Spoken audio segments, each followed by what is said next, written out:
After wanting to wage war against the frost giants, the mighty Thor is cast out from Asgard by his father, Odin, and sent to Earth. With no way home and his hammer Mjolnir lost, Thor struggles to reclaim his powers. Meanwhile, on Asgard, Thor's malevolent brother, Loki, has seized the throne. With the help of scientist Jane Foster and her team, Thor must learn the virtue of being a hero and return home to stop Loki from plummeting the Nine Realms into a catastrophic war. How's it going, everybody? Welcome to Watchers Week. It's another day where we will be reviewing and discussing Thor, the third film in the Marvel Cinematic Universe.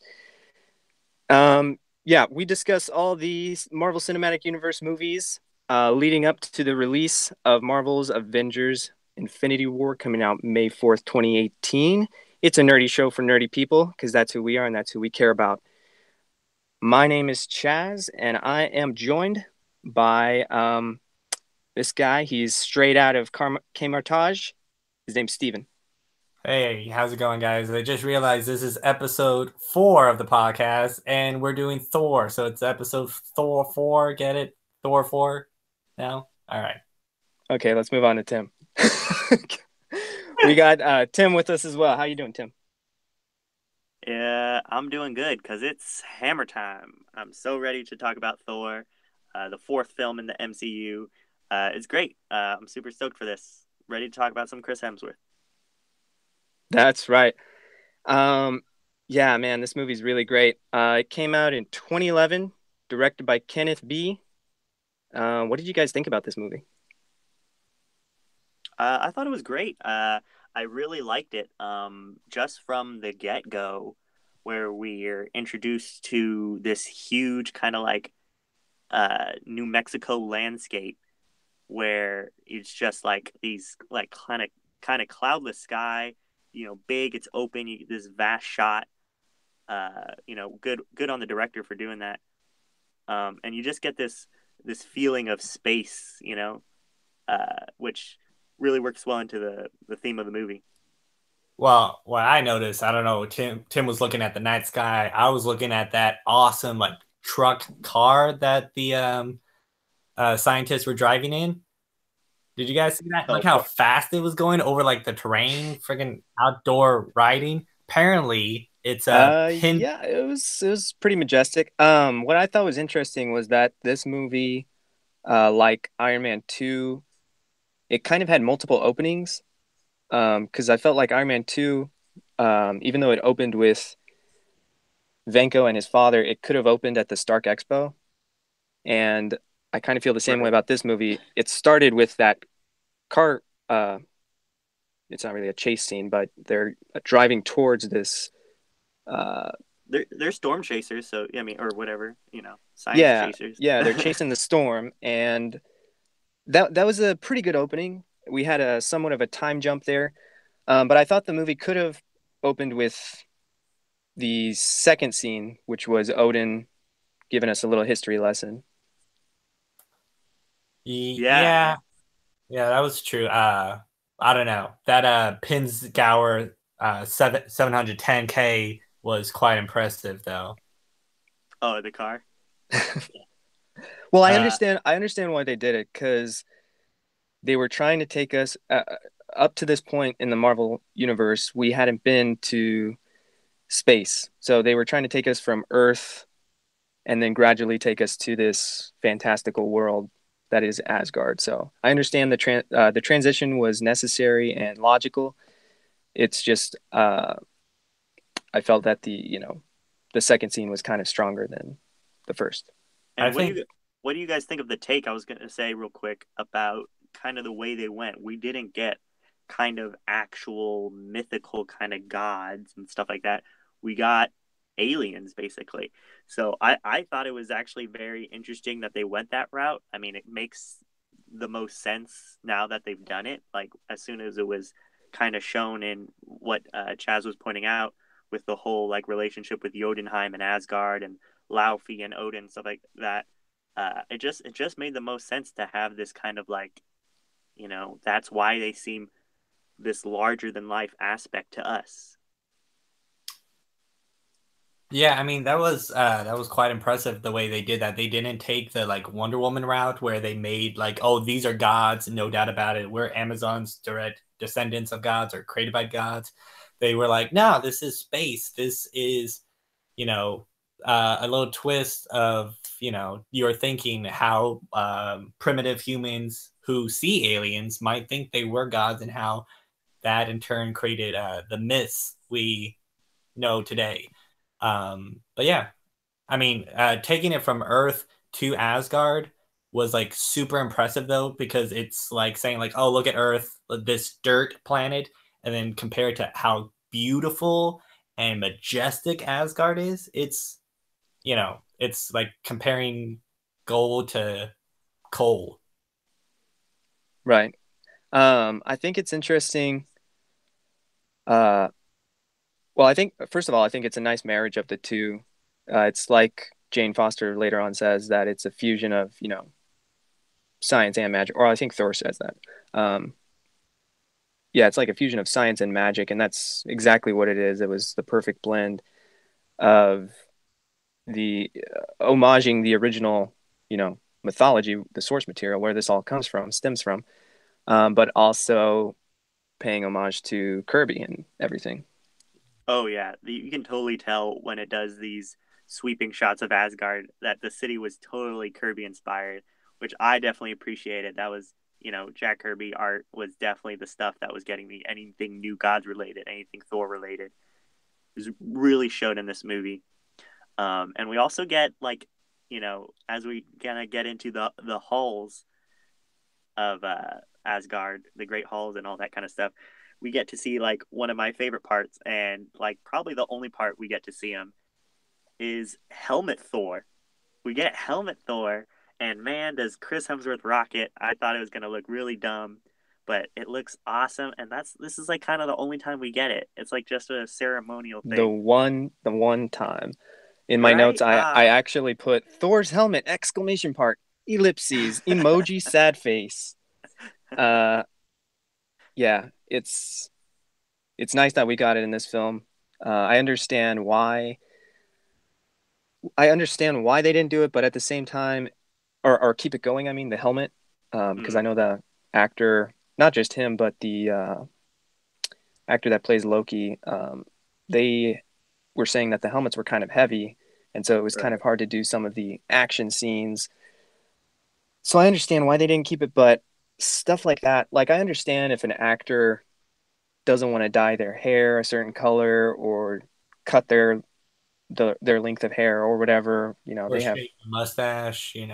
Yeah, but when it comes to costume design, I feel like that's something that they could have kept around. I mean, we got it in this film, and that's the film we're talking about, is this one right here. But Right. I mean, And as and as we know, yeah, and not only also again on the whole interpretation slash design of Asgard, but definitely again the costume designers, as we're mentioning, did an outstanding job, I think, to kind of capture that uh, middle ground of sophisticated yet primitive kind of you know look of all of the Asgardians. With like you said, mentioned Loki and Thor. Uh, I really appreciate the costume designers on this stuff, and like you said, they do a lot of action in these, so they withstand some wear and tear. yeah. I think this movie in particular had some of the best costumes out of the three Thor films. They were a perfect marriage of, like what you were saying, the more Norse, the ancient Mm-hmm. look with the blend of The Kirby, space yeah, alien. where it's like all shiny and everything. But yeah, and even just looking at Odin's suit, it was a lot more. It looked a lot more bulkier, and it looked like it beefed um, his character Anthony up Hopkins. more compared Yeah. to uh, the films that followed. But what's interesting is, sorry, I'm kind of jumping back. That flashback scene. Oh, the two kids. Um, No, no, not the two kids. Oh, But that was a good one too between Thor and Loki. The flashback scene with the whole history with Odin, right. um, where he saves Earth apparently. I'm wondering, we'll probably never get a movie of this, but I'm wondering if there was ever any sort of disconnect between, or what happened? Why was there a disconnect between Asgard and Earth? Because later on, Thor doesn't really know what a dog is, and so it's kind of interesting. It's just something I was thinking about. Uh, my theory on that is it looked like they were in a certain area of Earth, so very it was possibly Scandinavian. That's why it's like considered Norse mythology. True, yeah, Another part of me thinks that maybe it was because technically because their culture is our mythology, they live longer than us, so it might have been in a more primitive time where our language isn't the same as it is now.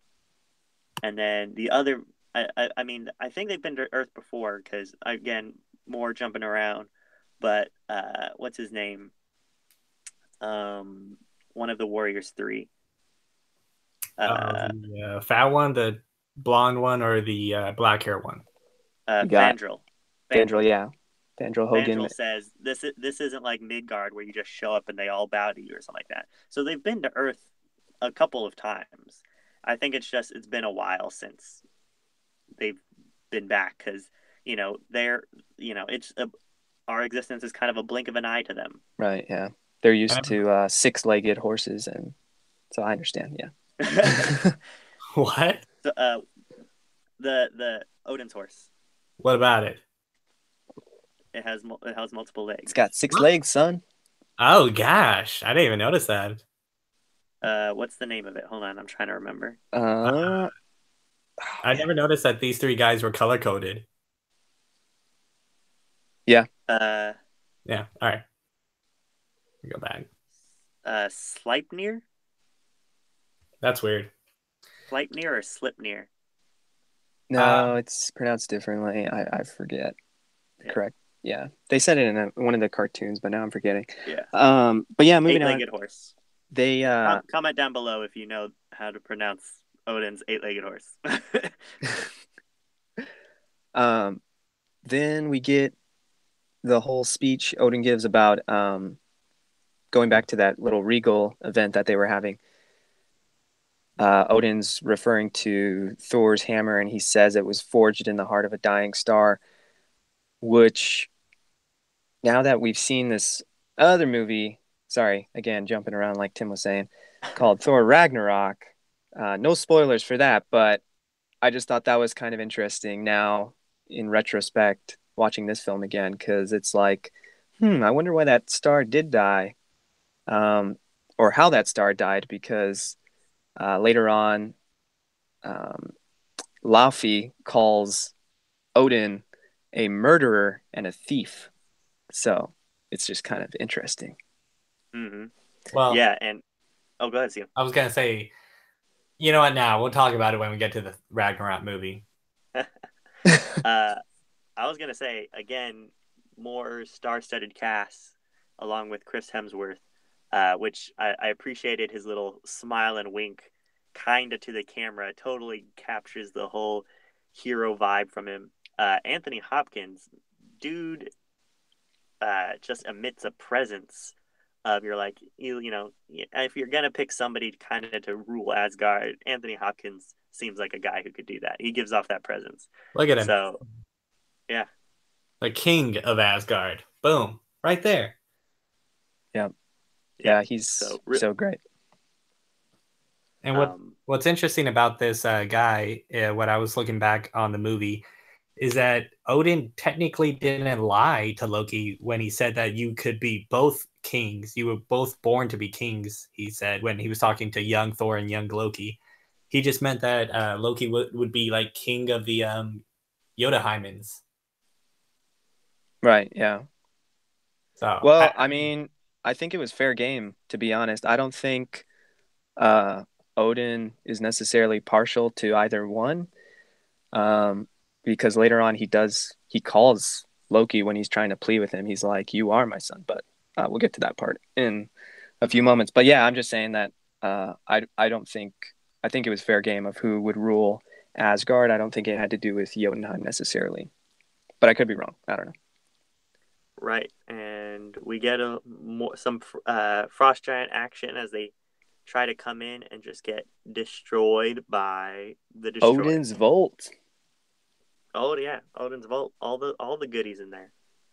All the little Easter egg. Do y'all remember that there was a rumor that that eye sort of figurine, I don't know if it's a statue or something.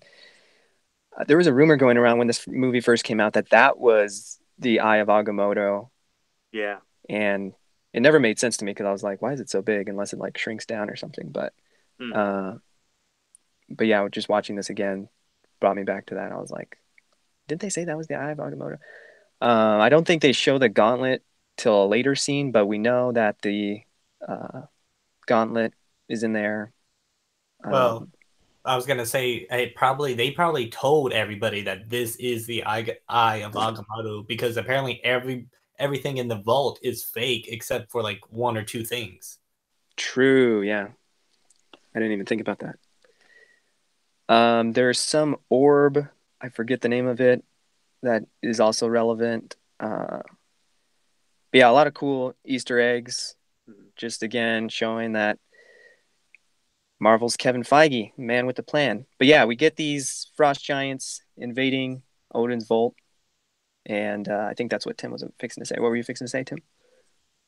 Well, just that they get destroyed by the destroyer. Another great kind of like comic reference in all of this. Something that I really appreciated. But then it also kind of leads to this great dialogue, not only just between Odin and Thor right there inside the vault, but then it kind of spills over into when Thor's kind of like just fuming in the dining hall with the Warriors 3 and Loki and Sif. And I really appreciated the writing in this where it kind of, even though this movie kind of gives off the aura or whatever, the tone of kind of a Shakespearean kind of dialogue, I feel like it's still that I got that from when I read Thor comics, that was like kind of Stan Lee's intention of it being Shakespearean.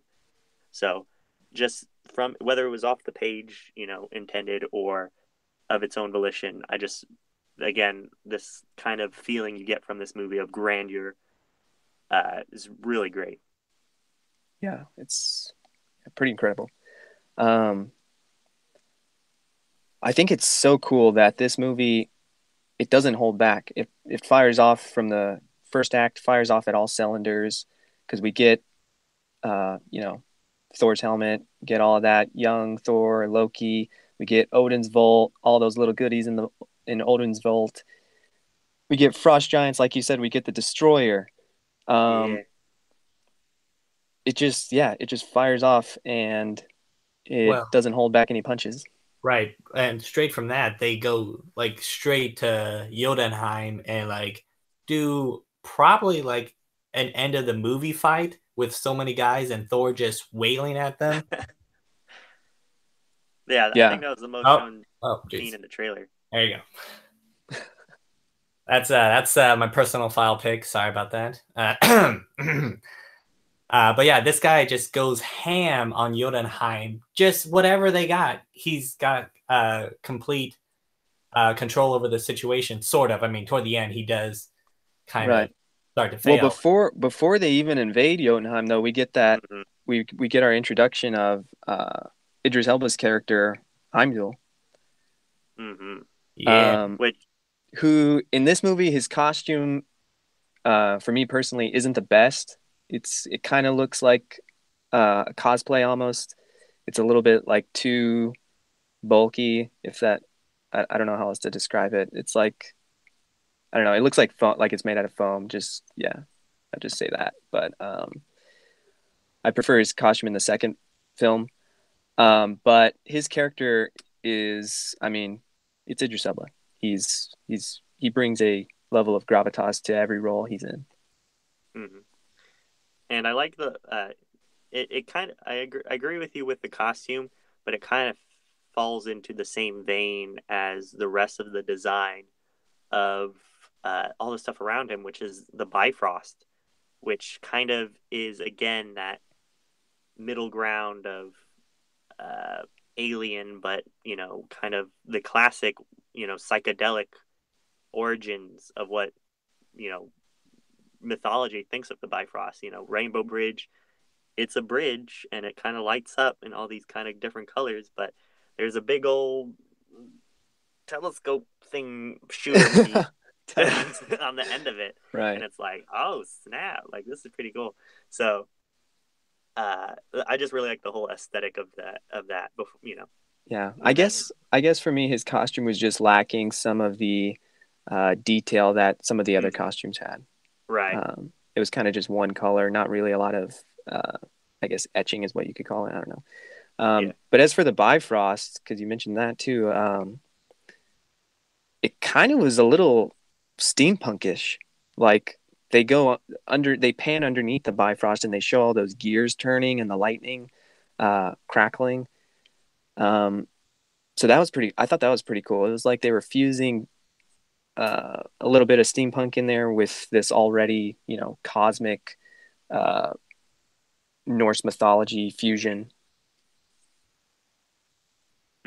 Yeah. Totally. Totally.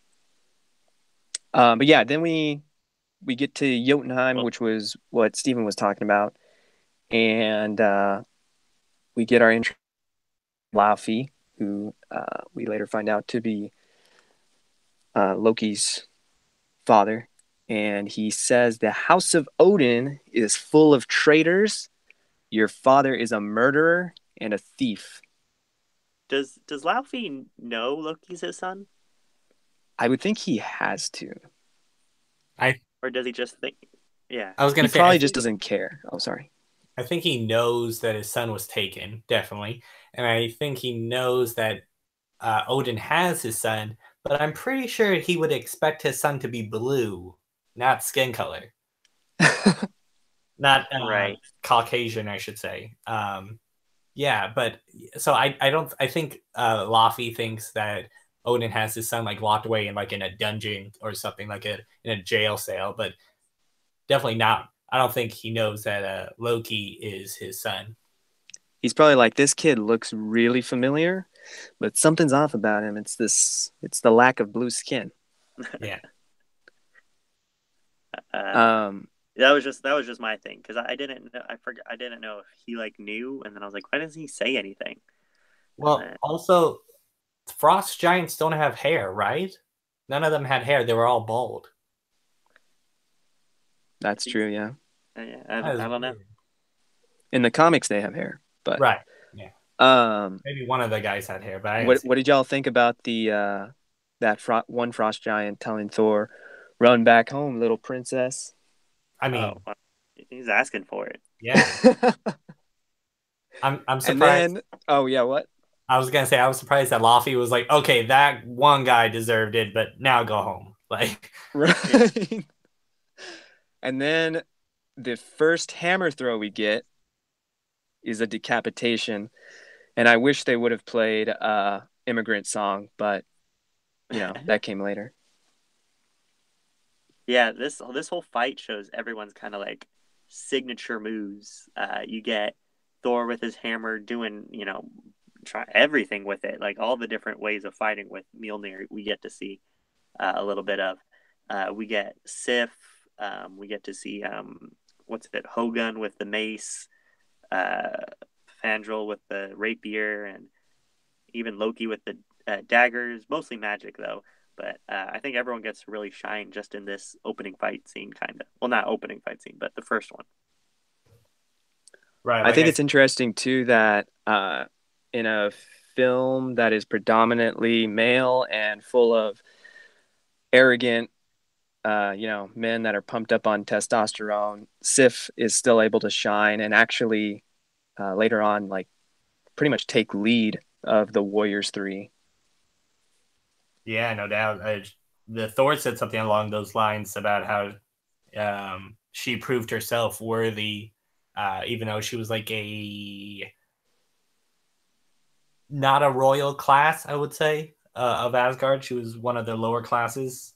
Right, yeah, because she's Valkyrie. Well, she's not even Asgardian really. It's kind of Oh, like a subclass.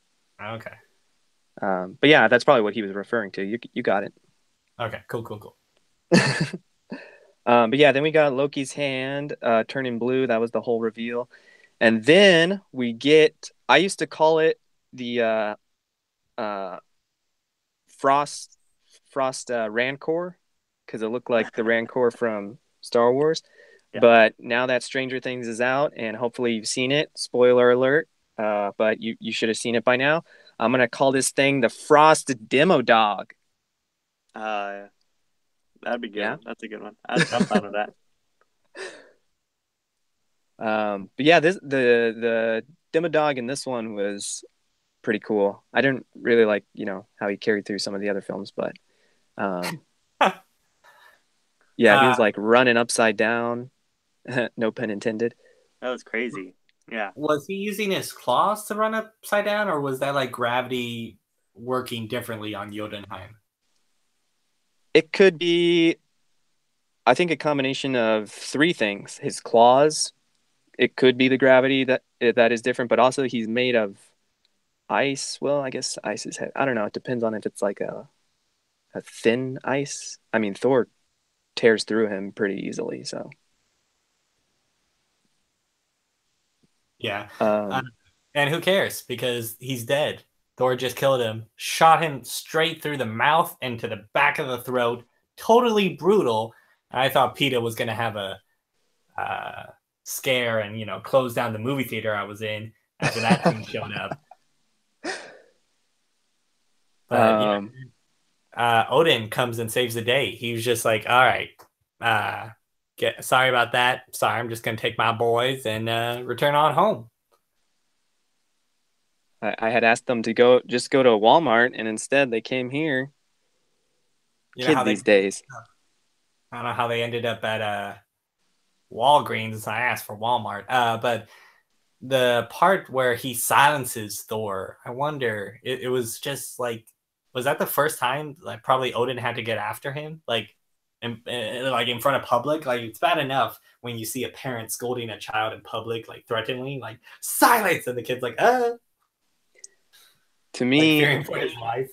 The way I see the movie, and everybody can see it their own way when it comes to scenes like this, but I choose to see it as, because Thor up until this point was always arrogant, so he probably always back talked his pops.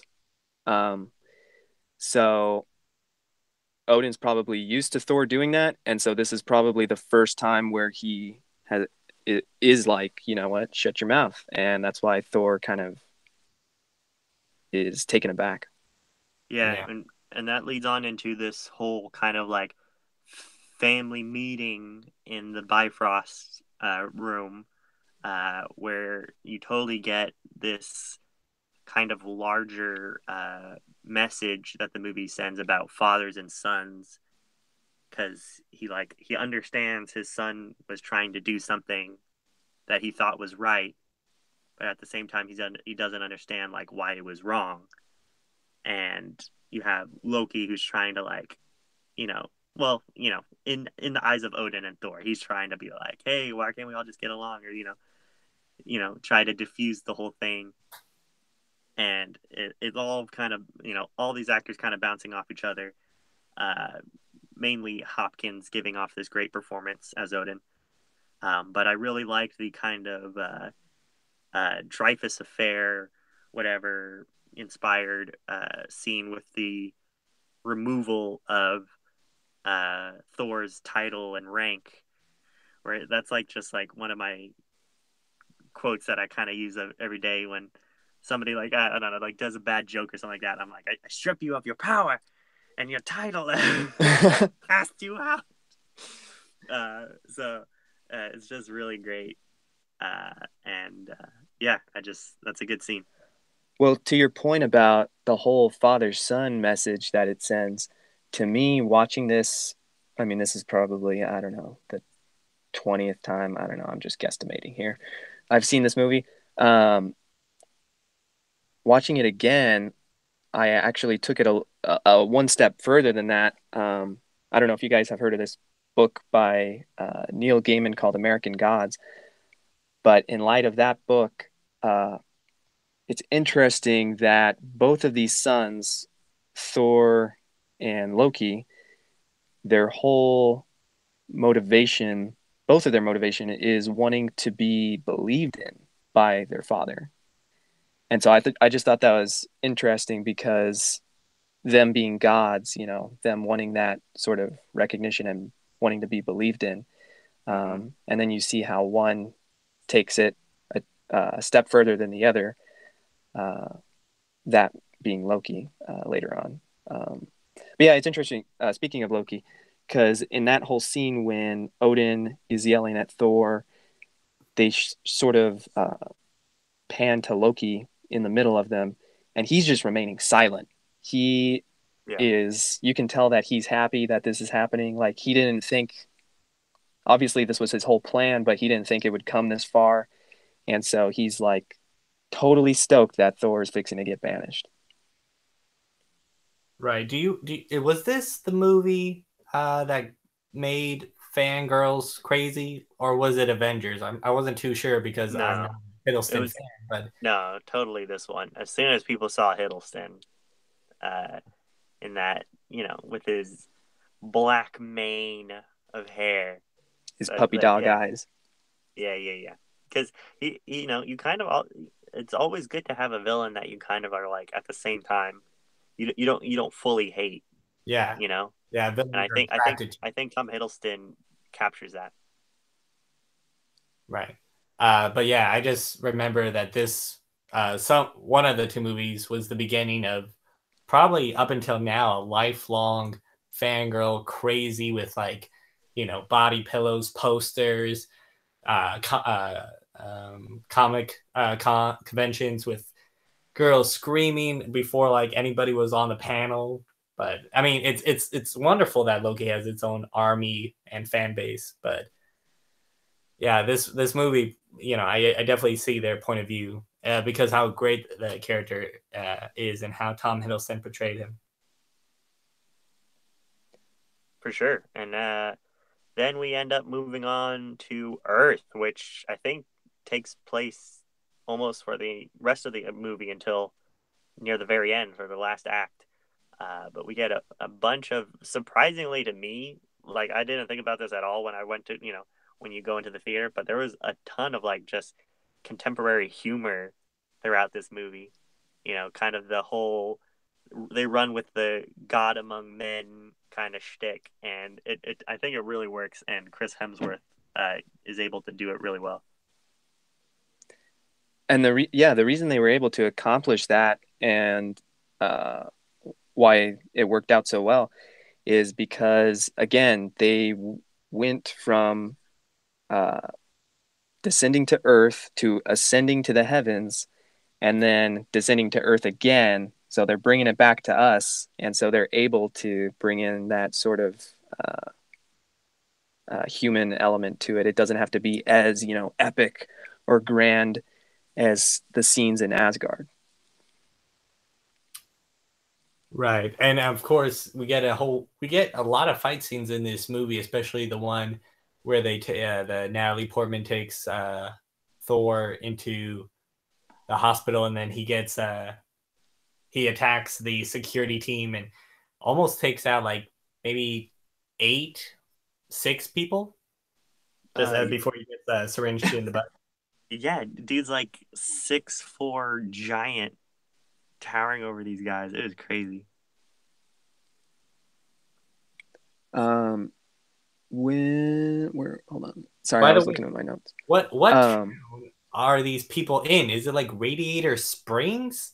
Like, I felt really confused on where the town is supposed to be happening in New Mexico.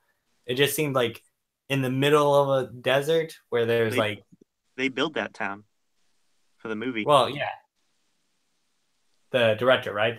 You're saying? Yeah, so it was literally kind of like a middle of nowhere town. I mean, there's a lot of towns that are just kind of what do you call those? Not no man's land, but just kind of like Ghost, nothing town or ghost town. There you go. ghost town. I mean, it had some life in it, but it was definitely dying. What I thought was interesting is when Thor comes to Earth,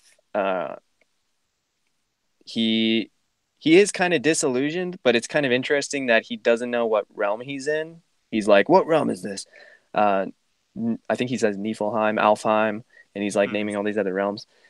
But then later, when him and Jane are having their whole Hubble telescope moment, um, he knows all about the nine realms, and he's working that.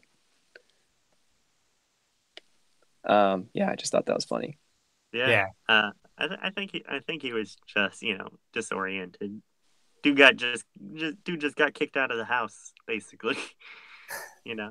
Right? He wasn't really Just looking at Jane Foster anyway when he was giving that whole delusional speech. So maybe once he saw her, he was like, "Oh, whoa! I just remembered about the nine realms. Let me tell you." What was great about these trio of humans, Jane Foster, Dr. Selvig. Selvig, and Marcy, is that they included Darcy. Huh? I thought it was Darcy. Yeah, Darcy? Darcy. Yeah. Oh, It's okay. Darcy. I put Marcy in my notes, but yeah, Darcy. They included Darcy, which not a lot of movies. They try to explain the science, but they explain it to like other scientists, and they're like, "Wait, shouldn't you know this?" But I just really Oh, appreciate. don't get me started on that. That's CW's whole MO with Arrow and Flash. Their favorite thing to say in those shows are in English, please. And what does that mean? Oh my gosh. Right. Right, but I'm saying the explanation of it, they have Darcy to explain it. It's not just two scientists bouncing ideas off each other. They are like, all right, well, we got to take a moment to explain it to Darcy / the audience. I'm like, oh, okay, thank you. They allowed the plot to allow those explanations through Darcy. And plus, Well, wait, hold on. To Flash's defense, I mean, Harry isn't the smartest of, the Council of Wells. But anyway, yeah, it's interesting that they, did the whole. I mean, it's cool that they did the whole Einstein-Rosen bridge thing, and that they had the Darcy character, like Steven was saying. Um, but yeah, then this is like the film's way of intertwining Jane's destiny with Thor, uh, because she was just, she just happened to be studying this storm at random, and then their, journeys intermingle. well, trying to remember because it was a lot of confusion. It was a lot of cuts to this movie and between Earth itself and into back to Asgard. But I think it was the scene of the hammer, right? The hammer crater. Yeah. Yeah, that happens With Stan a Lee. little bit later, but it's not too much further. Oh yeah, right. Um, the next thing, after the whole, explain-o thing with the Rosen Bridge, was That's when we get to see the part with the Loki tries and touches the whatever. What's it called? The Frost Giants' the magic. casket of ancient winters. Yeah. Um, that's when he kind of like he's testing out his whole blue skin thing, and Odin's like, "Oh yeah, forgot to mention that, didn't I?" And which another great scene coming up. This we get to see a little bit more of Thor and Odin early on, but now we get to have a Loki and Odin scene. And True. this is another emotional one that I think is just really great. I mean, Tom Hiddleston did a lot of theater beforehand, as well as acting and stuff like that. And with Anthony Hopkins there to support him, he really just blows it out of the water. His big "tell me" line, it's really great. And this is the beginning. I mean, not chronologically, but just like sequentially, this is the beginning of Asgard being tangled up in a web of Odin's lies. I mean, this is the beginning of that, and then we see that web get untangled in later films. But yeah, I love how Odin is trying to plead with Loki, and he's like telling him, he's like, no, you are my son. It's kind of similar to I guess Man of Steel, when Jonathan Kent is like telling Clark, no, you're my son, even though you're from another world or whatever, you're my son. And so it's like what you were saying, it's super emotional, super impactful. And I also like that the fact that Odin avoids confrontation by falling asleep, by snoozing, catching them Z's. So they said he needs to recharge. Recharge from what? From ruling the universe, yo. Yeah. It's got a lot of work. Well, I think these wheels don't turn on themselves. Someone's got to be pushing it. I think it just goes back to what I was saying earlier about, him being a liar, that it's probably all this baggage that he's been carrying over, centuries, eons. We don't even know how long. And this was just like the one thing, his son, which was Loki. Yeah. The interesting thing is this is the first scene that Anthony Hopkins does when he gets on to film Thor, which I thought was very interesting, that they led off with this very big kind of scene to us, but this is the first scene he gets to do as Odin. And also with the whole throughout this movie, I noticed there's a lot of Dutch angles from the camera work, and it kind of reminds me, it's very reminiscent of comic book style of like panels and stuff like that, which is just really great, again capturing the essence of this being a comic book movie. It isn't lost in this kind of great heroes epic that we're kind of dragged along, even though we're mainly spend the time on Earth, and we get a bunch of funny moments of Chris Hemsworth walking around, not knowing kind of the whole etiquette of stuff, which is really great. Lots of memes there, meme stock for this movie. Real good investor memes in here. No doubt.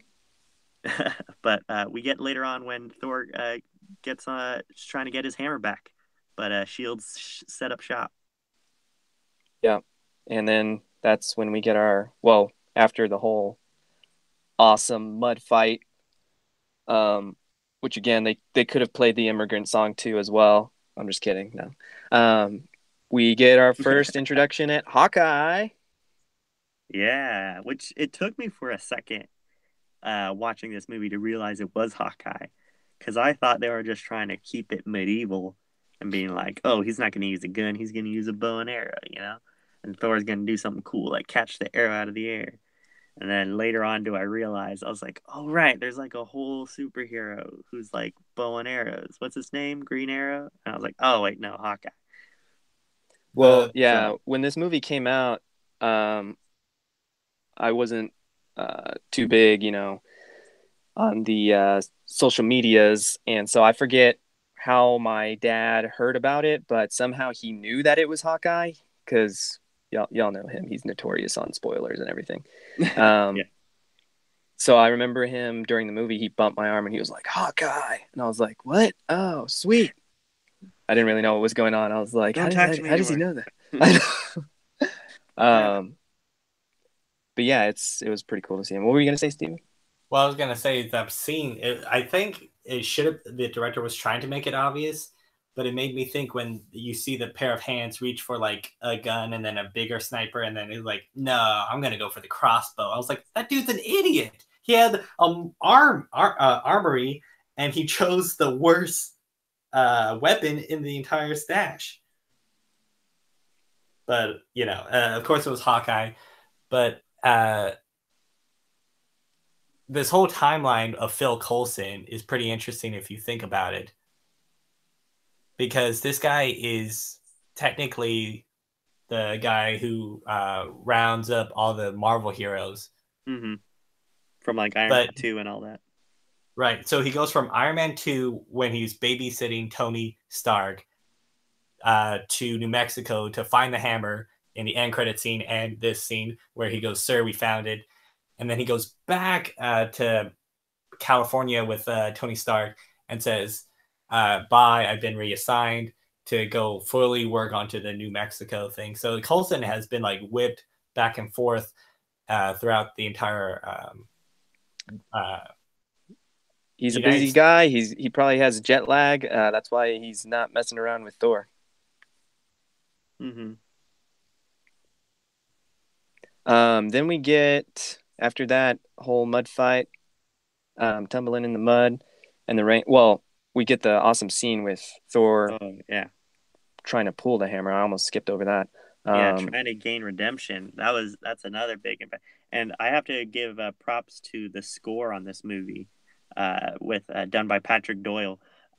It makes every scene that we've been talking about, every emotional scene, that more impactful, with the music added on top of these performances that the actor's given us.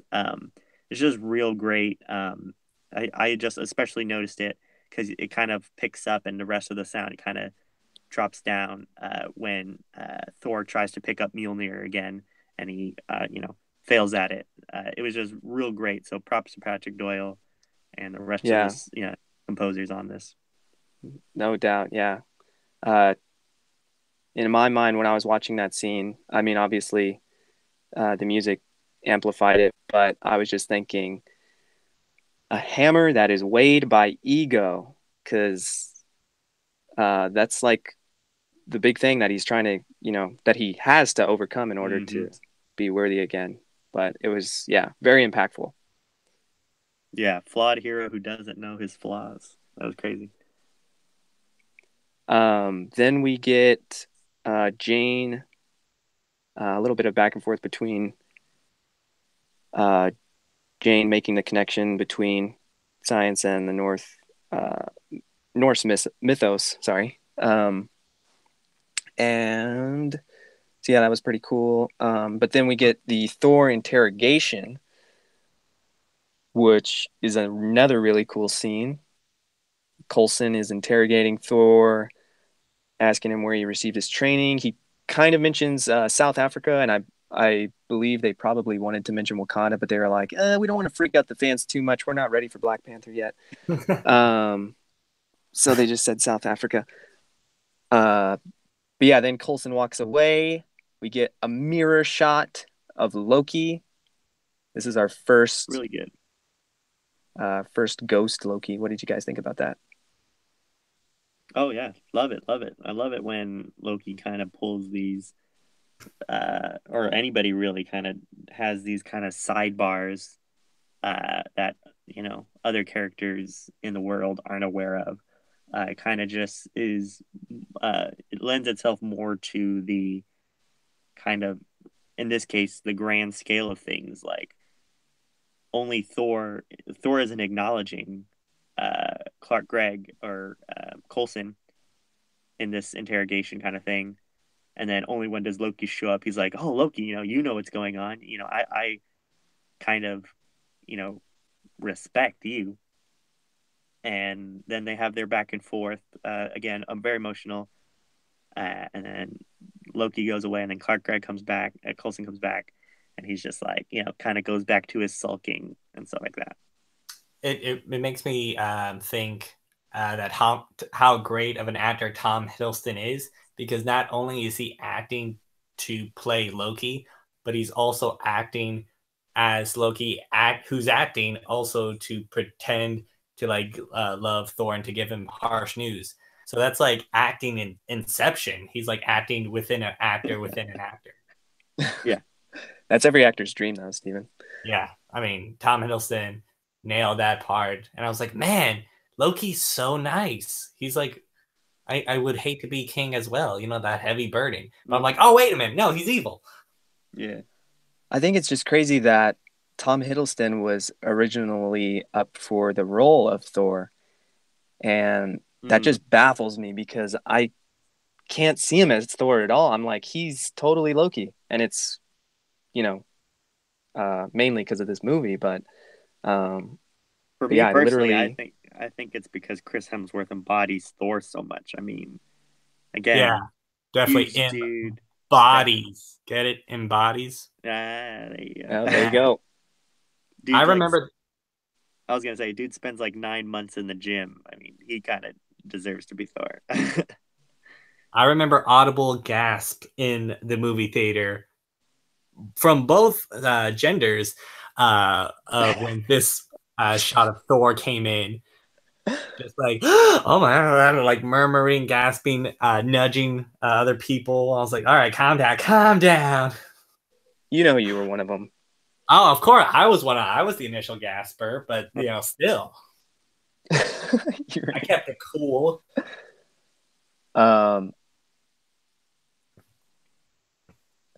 Oh yeah. Did anybody? What? I was gonna say, did anybody notice that Bruce Banner was also mentioned in this movie?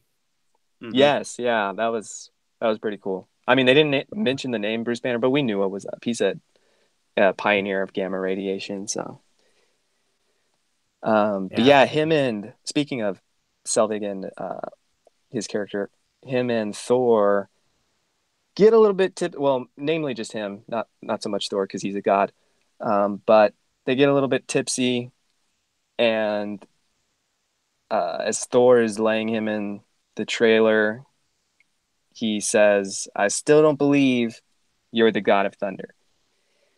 And again, just going back, and Thor kind of makes a face. He kind of makes, he's sad about that. So just to reiterate what I was saying earlier, like I just watching this movie again, I got a message that I never received the first time, which is about like this bigger thing about belief and how the sons of Odin, nobody believes in these guys. But yeah, and then that leads into the whole Jane Thor Hubble telescope. Who? Wait, one second, Doc. Are you saying the whole believing in them like Loki and Thor, as in like believe in me as a person, or are you talking about the whole like Asgardian thing where if we stop believing in the gods, that they cease to exist? No, Right. the I first. probably should have clarified. I mean both. Like, because obviously what they're conveying is on a more like, personal, emotional level, but I also mean in the spiritual sense of like, if you don't believe in these guys, uh, they're powerless, which is again like I had mentioned beforehand with Neil Gaiman's book American Gods. That's how it is. If you don't believe in these guys, they're powerless. They don't have their power to rule and dominate. In that book's case, it's more of in a negative light, their powers and everything and their intentions. But this one, it's in a more, well, we get two sides of the same coin because we get Loki, who is the malevolent character, and then we get Thor, who learns from his mistakes and then becomes a more hopeful and heroic character. Okay, just making sure. Yeah, and the whole kind of hero's journey that Thor has on Earth, uh, both I think Kat Dennings and Natalie Portman, um, they make that all the more enjoyable with a little bit of romance and again humor, along with each of them kind of like with Thor and Selvig and all that, having being passionate about what either of them or both of them believe in. But then it kind of all comes down to uh, now that Loki's in charge, that uh, he's needs the Destroyer to show down with Thor right in the middle of town.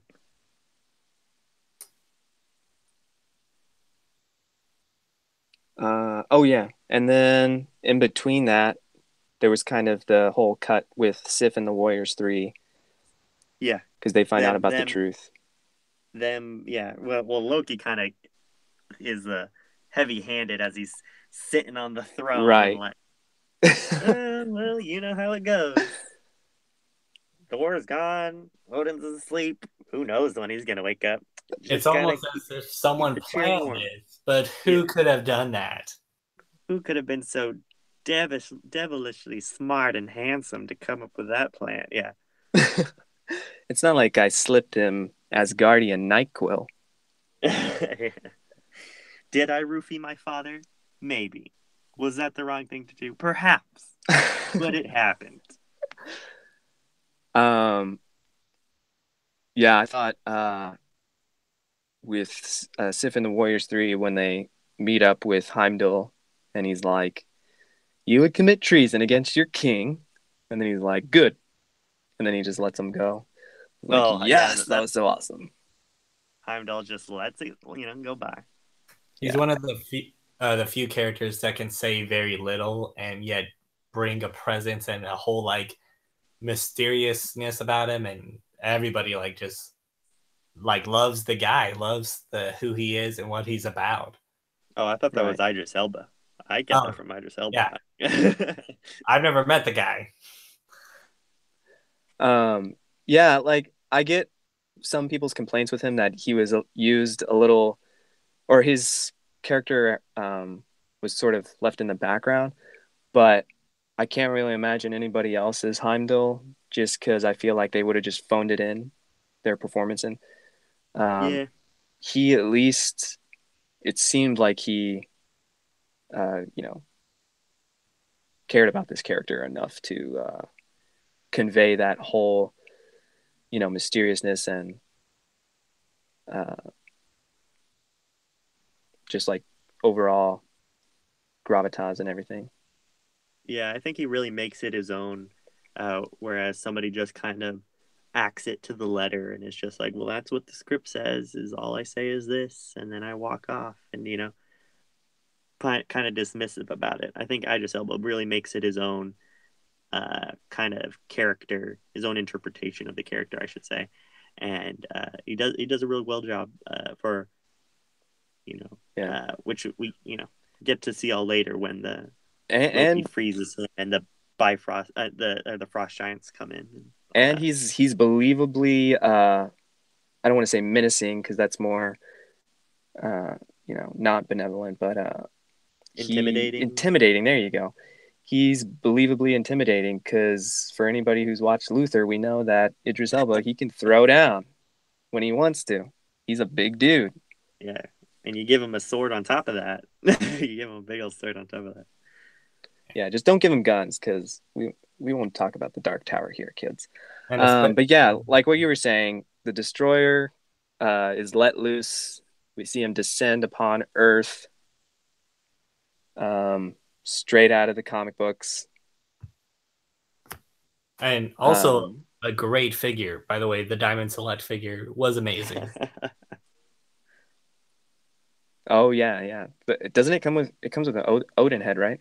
Yeah, they say it's his armor or whatever, but if you just got it for the Destroyer, it's pretty It fantastic. it's the Destroyer, yeah.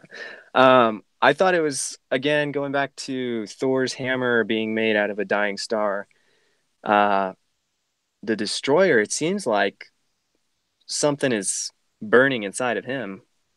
That's Mm. sort of, he has the ability to unleash that or uh, contain it. Um, so I thought that You was kind of interesting that it looked like a little bit like a solar flare. Yeah, yeah, not really sure on the whole uh genetic makeup or what is even the destroyer, because as we're kind of seeing him throughout the fight scenes, um where his first kind of confrontation is with Shield, and he's just blowing up cars with his face beams and all that kind of stuff. I'm yeah, not really sure. I think. Do you think he has the flame gauntlet? Not the gauntlet. The internal flame, like inside him, just like a part of it, Oh Uh, my goodness, I didn't even think about that. because we know it's removable. A part, if you get like a section of the flame, it's removable, and you can just like transfer it at will. So maybe like someone got a piece of the flame and stuck it inside him. That's why it's ever burning. and it just like superheats it so that it like shoots out maybe. That is a pretty darn good theory. Yeah. Let us know down in the comments if you know how the destroyer works or what it is and stuff like that. Well, to me, the Destroyer, even in the comic books, he was kind of like an Asgardian robot, even though, they never outright called him that, but Yeah. that's, kind of what he is. He's magical. But yeah, the Warriors 3 come, and Volstagg tries to make the first strike. He's kind of stumbles over himself. And then Sif comes and makes a pretty devastating strike on the Destroyer. Pretty BA. But then the Destroyer, they do a fake out and his whole body just transforms. Crazy, yeah. Hopefully, thank God this movie wasn't directed by Michael Bay. But yeah, he transforms and shoots another face beam at her.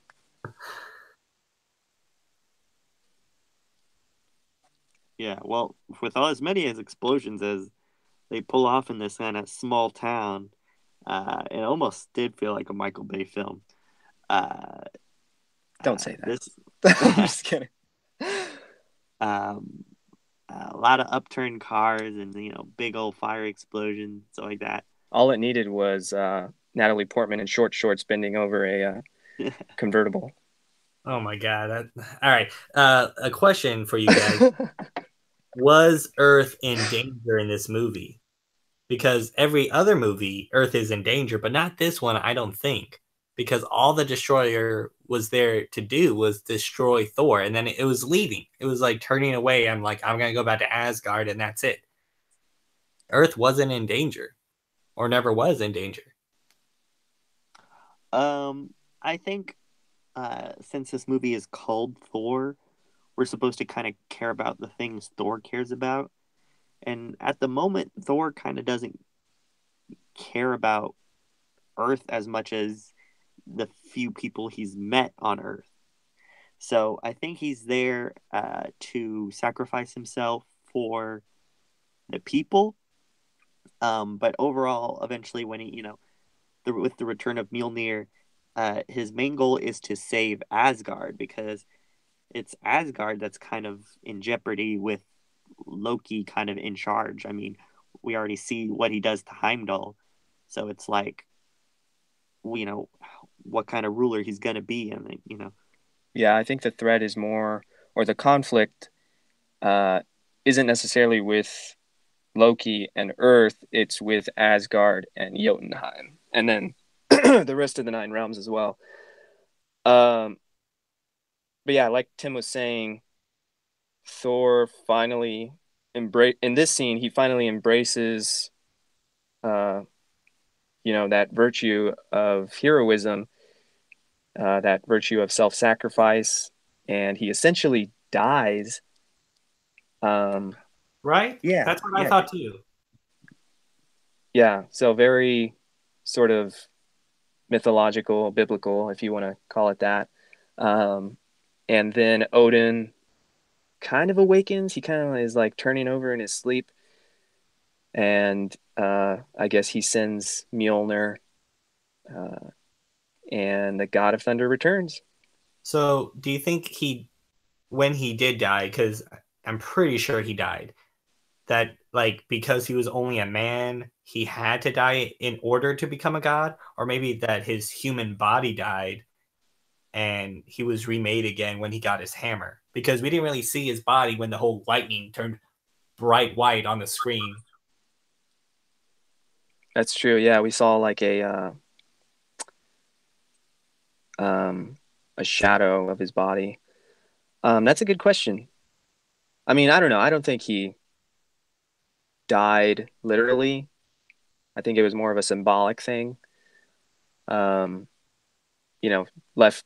It could be something that's left to interpretation, which, uh, all great movies do that sort of thing. They leave it up to the audience to determine how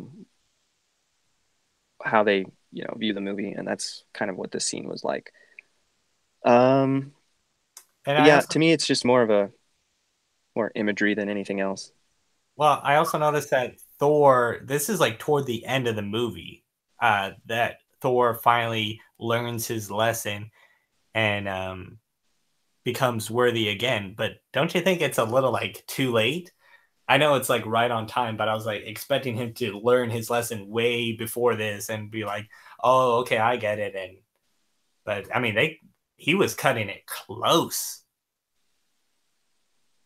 Like we had like 10, 20 more minutes of the movie. I was like, man, this is happening a little too fast. I think it had to happen fast because, well, one, not only when we get Mjolnir back, or when Thor gets Mjolnir back, uh, we get kind of the chainmail look back, which is my favorite look for Thor, is when he's got the chainmail all over the arm and stuff like that. Really, just uh, I feel is a cool look for Thor. But he knows he can't mess around now. Like he's already let the destroyer kind of uh, go at it in the town, and he's already done enough sitting by. So he's got to end this quick. And not only does he have to end this quick to save everyone, he's got to then head over to Asgard and throw down with Loki. So I think it's quick and everything because it's necessary, because Thor purposely does it that way.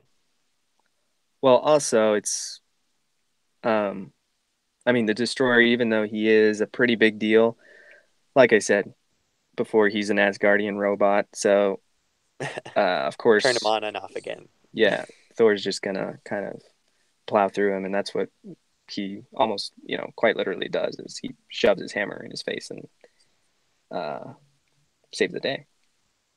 Yeah.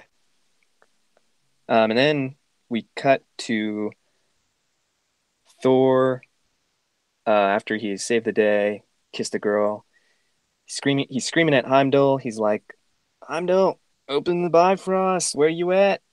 And Heimdall is frozen. And then we see him break free and slay some friggin' frost giants. Mm-hmm. That was a pretty Yeah, great moment. very cool scene. Glad we got to see Heimdall throw down a little bit. And that's pretty impressive. What he does is to break out of that ice from the what's it called? Casket. Casket, from the ice casket. Because it seemed to me that that's I think they said like the holder, the casket of all the winter storms or something, the everlasting winter storms. So Yeah, just that feat alone to be like, nah, this ain't gonna hold me. yeah, the casket of ancient winters. Um, Yeah. yeah, so it's essentially like, I guess you could just call it like magical ice. Like it's supposed to be this uh, brutal sort of winter storm contained inside this box. Um, yeah, I mean, it's a pretty notable feat. And uh, again, uh, Idris Elba makes it believable because, like I said before, he's a pretty big dude. He can throw down and he can surely break out of ice. Yeah. So I And think all that. Go go ahead. ahead. Okay. I was gonna say all this leads to the big confrontation with Loki and Thor, which then kind of leads off into the battle on the Bifrost. Well, I was gonna say Loki's plan comes into action right around here, be allowing Yeah. Laufey to come in and try to murder Odin, and yet psych Loki triple crossed you and tries to play it out that he saved the day. Mm-hmm. Oh yeah, that was a good scene. It was almost like a Kylo Ren moment because it's him killing his, true father. Right. Oh Exactly. wow. Yeah, I didn't even notice that. Um, yeah, and then we kind of got uh Freyga slaying one frost giant. She's not as formidable as she is in the second movie, but it was pretty cool, to see She, her slay she that one was guy. distraught. She didn't know what was going on. Yeah, she was kind of caught off guard. But yeah, then we get to what Tim was talking about: brother versus brother, battle on the Bifrost. Um, we got Loki screaming, "I only wanted to be your equal." Again, he's just wanting to be, believed in. Um, it was kind of a little bit, I don't want to say jarring, but I'll just say jarring for lack of a better word. Him saying that line, because I thought what he wanted was acceptance more so from Odin. Um, but the fact that he wanted also to be accepted by his brother was really interesting, and it just added a whole nother layer to his character. Well, for me personally, I think you get that feeling from him even when in the little flashback of them being kids, because he's always constantly kind of looking at Thor, and just like him being kind of a kind of bigger brother mentality is that he's kind of like, I wanted to be like you, like dad's cool and all, but I wanted to be like you. Everyone cheers your name and everyone kind of bows down to you. Like Thor is totally more of a uh what's it called, aspiring kind of role model for to be around with. So I think I thought it was understandable in that sense, where he was just like, I just wanted to be respected kind of by you as I respect you. Huh. That's really deep from that one line you guys got. This movie I, has a. Oh god. I was gonna say more of the two brothers like fight, fight, fight. That's what I was thinking. Well, we do kind of get that. I mean, the scene, the whole final act is very, very epic. And, as they're giving us all those little great golden nuggets of, I only wanted to be your equal, and them just going back and forth, we do get that one part where Loki's just like, fight me. Yeah. So yeah, it does get to, the fighting, which is what, everybody wanted to see. But I am more particularly interested in, their dialogue that took place, because I mean that was the setup. It was like a grand, not concerto, what do you call that, crescendo. Crescendo. And it built up, and uh, the moment he says fight me, that's when it all goes down. And then they have their moment on the bridge where um, Loki's hanging off, and then he goes back to being the trickster Long god. live the king. Right. He goes back to being the trickster god he is, and he starts lying through his teeth again, saying, "Brother, please." Right, right. Well, I mean, I'm pretty sure he doesn't want to die. Yeah. Well, no, but just the delivery that Tom Hiddleston gives is, you can tell he's just like God, you love him, but you hate him at the same. He's playing him like, Yeah, he's just misunderstood. yeah, it's so but, great. but Thor falls for it. He reaches down and tries to get him because he's still his brother. And we'll see Thor fall for that probably like 10 more years. Who knows how long Asgard is, but he falls for that constantly. Right. But I mean, yeah, throughout this whole film, we got so many iconic shots. We got Thor in the very beginning of the movie, throwing his hammer and then striking the ground, doing that classic groundbreaking lightning strike. And then at the end with Loki, we get the iconic, I guess you could call it a mirrored Loki, where he's using the holograms. It's just like straight out of the comic books. Mm-hmm. It's great. Right. All right. I think we. Oh, just real quick about the very last shot of this movie. Was originally where Natalie Portman and Dr. Selvig and Darcy, they're all trying to rush into the car, and Heimdall says like she searches for you and all that. That originally was slated to be the first opener of this whole movie, so that was supposed to be them running off for the Einstein-Rosen bridge, and the very where Thor comes in. But later on, it becomes the kind of last shot of this movie, besides the end credits scene. So I just thought that was very interesting on how that, I don't know, you never know what the movie's gonna kind of end up being like. Yeah. Well, two things just before we, get into our scores in the negative zone. One, we have Thor once again sacrificing his own selfish desires, breaking the bridge, and then like the scene that right before the scene that you're talking about with them on the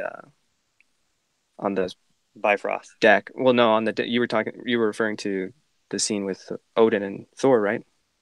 Oh, right. Yeah. On so the balcony or whatever. Right. Yeah. So the scene right before that, again, we have Odin and Loki, and Odin's like pleading with him. He's like, I mean, to me, it was more of a plea. I guess you could take it another way, but he was kind of like, when he told him, no, Loki, like, don't sink into this pit that you're allowing yourself to sink in.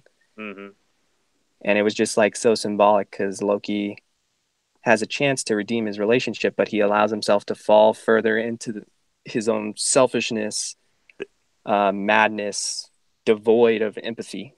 Yeah, I was going to say, this emotional and physical black hole. Right, yeah. Did Loki commit suicide? Did he know he was going to survive? Why did he let go? I think he didn't think he was going to die, but at the same time, he kind of didn't care. Yeah, that's actually good. I hadn't even thought about that, Steven. Here's another thought. Since it sounds like we're near the end credit scene, where we see Loki, or I'm sorry, Dr. Selvig. Stiefmeyer. What is it? What? Stelvig? Just Selvig. Just Selvig. Go with S.H.I.E.L.D. and we see S.H.I.E.L.D., we see Nick Fury, and he's working with the Tesseract, but then we see Loki appear. Right? Did anybody call that the Tesseract? I being a comic guy, I thought it was a cosmic cube. They called it the Tesseract, I think. But here's the thing. Was Loki working with Thanos then? Or maybe the entire movie he was working with Thanos? Maybe later he is approached because it seems to me that Loki wouldn't just follow Dr. Stelvig for no reason. Like he was on a search for something, and it led him to the cosmic cube. Well, like we see in Avengers, or when we hear about Avengers, it's not really apparent that Loki's working for somebody until he gets like the scepter, right? Well, yeah, but then again, he found different ways into Asgard, and it could be through magical ways, or he could have been told by somebody to do that. Yeah, I think you're giving not enough credit to Loki as a villain. I may be that, yeah. Okay. I mean, the way I took it is when he fell into that pit or void, whatever you want to call it, that black hole. I mean, Thanos is all about death, so there's no telling if he dwells inside. Well, no, it was probably more than likely a portal. It's not necessarily a place. Yeah. But yeah, he was probably just floating around in space and happened to stumble upon Thanos, or perhaps Thanos stumbled upon him. And that's probably how they crossed paths. There's another little side story you can do, Marvel. The Adventures of Loki. What did he do in that time frame? Anyway. All right, so it's about that time to wrap this up. We're going to run down each of us, and we're going to give our scores of the movie. Who wants to go first? Steven? Yeah. I mean, to me, Asgard was a beautiful, beautiful place shown in this movie. It's really amazing how they did it through CGI and through practical effects. So that really made me love this movie. It took me, away from Earth, I should say. It took me away from Earth and to this fantastical place. So I really like it for that. I love Tom Hiddleston, Odin. Thor was great, I guess. Um, but thinking about it, talking about it a little bit more, I would just give it maybe a 5 out of 6 Infinity Stones. It's pretty high, but I was gonna give this a 6 out of 6, but that's my score. 5 out of 6. 5 out of 6. That's pretty good. What about you, Tim? For me personally, I really enjoy this movie. I feel like it captures the essence of a Thor comic, as well as a great adaptation for a Thor movie.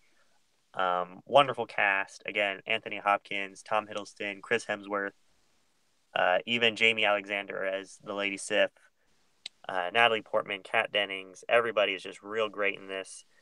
And all the kind of messages and themes in this movie that kind of carries on throughout and how it shifts from one to the other. I think I'm just going to go ahead and put on the Infinity Gauntlet and give this 6 out of 6 stars. Whoa. For me, Thor is a character that uh, is his story is best told in an epic, and this is really a hero's epic.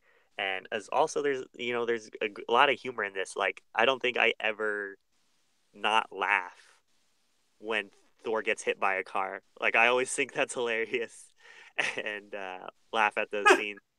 Um, but yeah, if this comes on, I just rewatch it, and uh, yeah, this is probably I might be jumping the gun. I'll rewatch the other ones later, but this is probably my favorite Thor movie. All right, yeah. I agree with everything you guys have mentioned. The themes of this movie are, uh, I don't even know the word to use. I guess poetic almost. Um, the action is epic. Um, I guess I'll mention a couple of things y'all haven't already, because I agree with everything y'all have said. Some of the things that made this movie feel a little bit, I guess you could say, small, for me were the sets, and this is really picking at straws here. Um, it seemed like some of the sets were just very like atmospheric at best. They were just kind of like, oh, here's a gold background, get some bricks in there. Um, and I guess like the overall lesson of the movie, it did lack a little bit of an umph. I wanted a little bit more of an umph to it, to Thor, you know, learning a lesson, because really all he learned was to not be as arrogant. But then, as we see in later films, he's still a little arrogant. But again, picking at straws, those are really my only two minor negatives of this film. So as you guys have mentioned, I mean, there's nothing to not like about this film. It has so many classic shots that feel like they were ripped straight out of the comic books, straight out of Jack Kirby's little, well, not little, his very expansive mind. Um, and the story is all there. Even though there were moments that did feel rushed, it's all there. And so I'm gonna have to. I was generous with Iron Man. I gave Iron Man 5 gems. It probably shouldn't have been 4.5, but I can't go back and change it. It's already written in stone. So I'm gonna be generous with Thor. I'm gonna put on that gauntlet and give this movie 6 Infinity Stones. Wow. The Yeah. highest rated movie so far. Well, yeah. Well, I mean, you did also Incredible Hulk. No, well, I'm saying in total, all our three scores are make it Yeah. the highest rated. Oh well, I feel like we all share our own personal list. We don't have to collectively, but anyway, yeah, All right, moving on. Y'all ready to get into that negative zone? let's do it. Off, and away. Up, down, wherever it is. Sideways. Oh, Jesus. Nope. Man, where is it? There it is.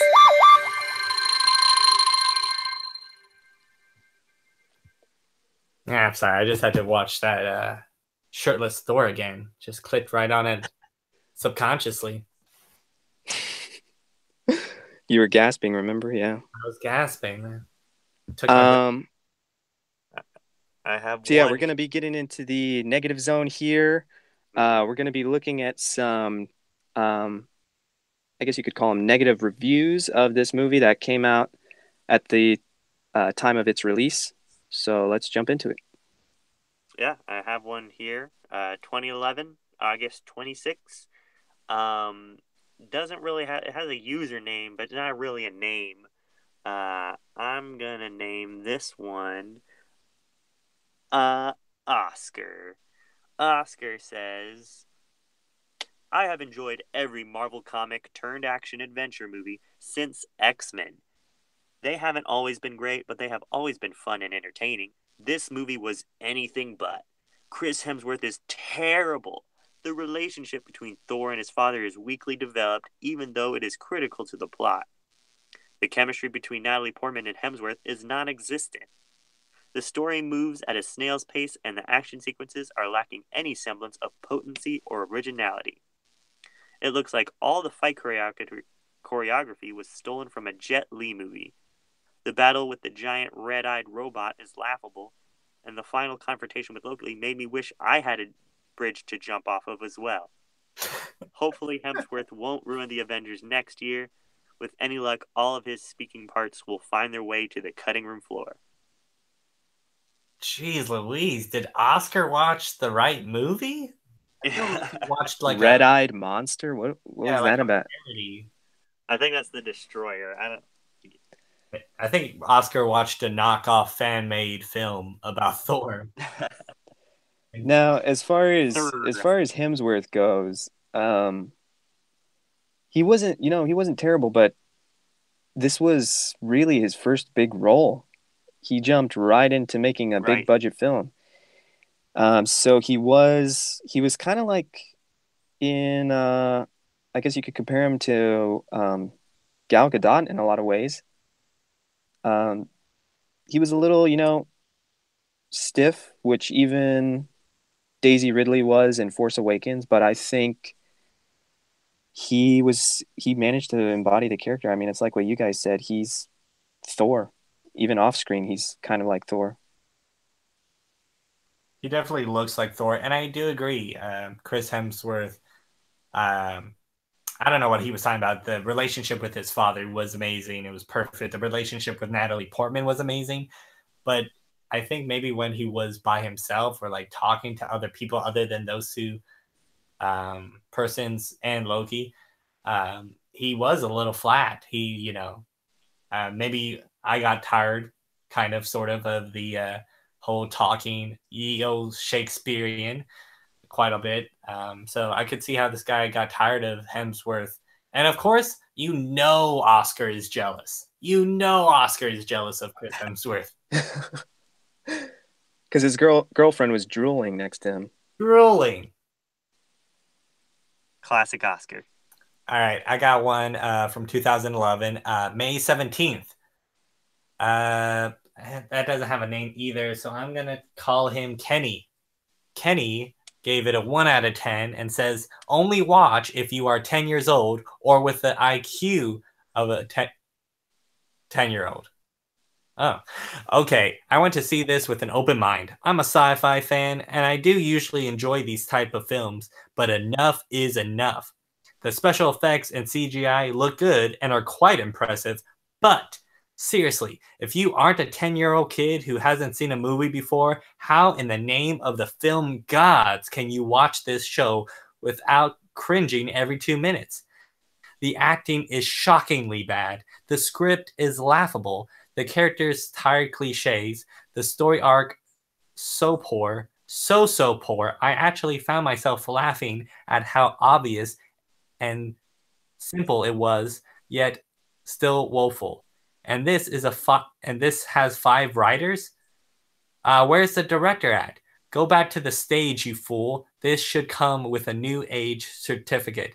Anyone over 10 should not be allowed to see this. Even then, I wouldn't recommend this for a kid. There are far, far better shows out there without reverting to this mindless drivel. I feel violated after having to sit through this.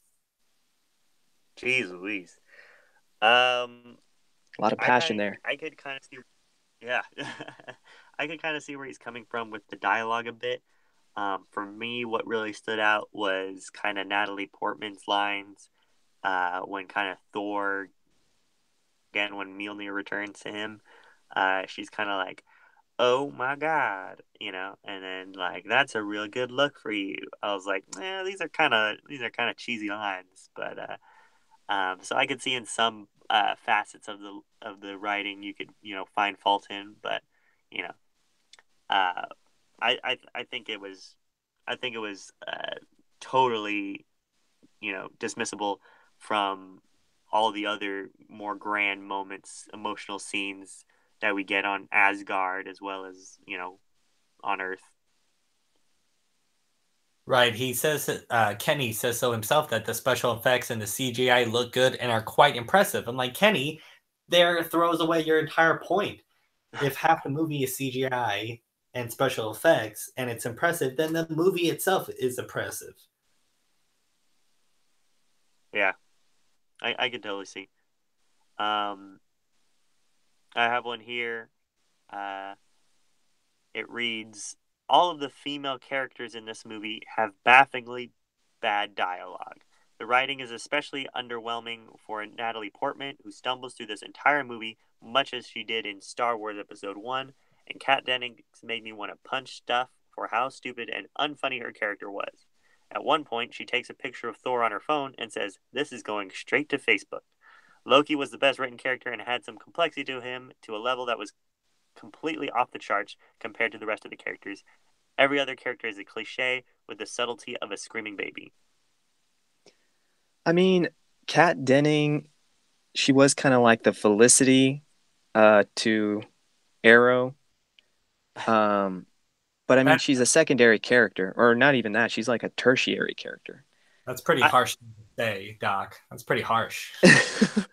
I mean, it's true though. I mean, she's not like his love interest, so it's not like we have to deal with her.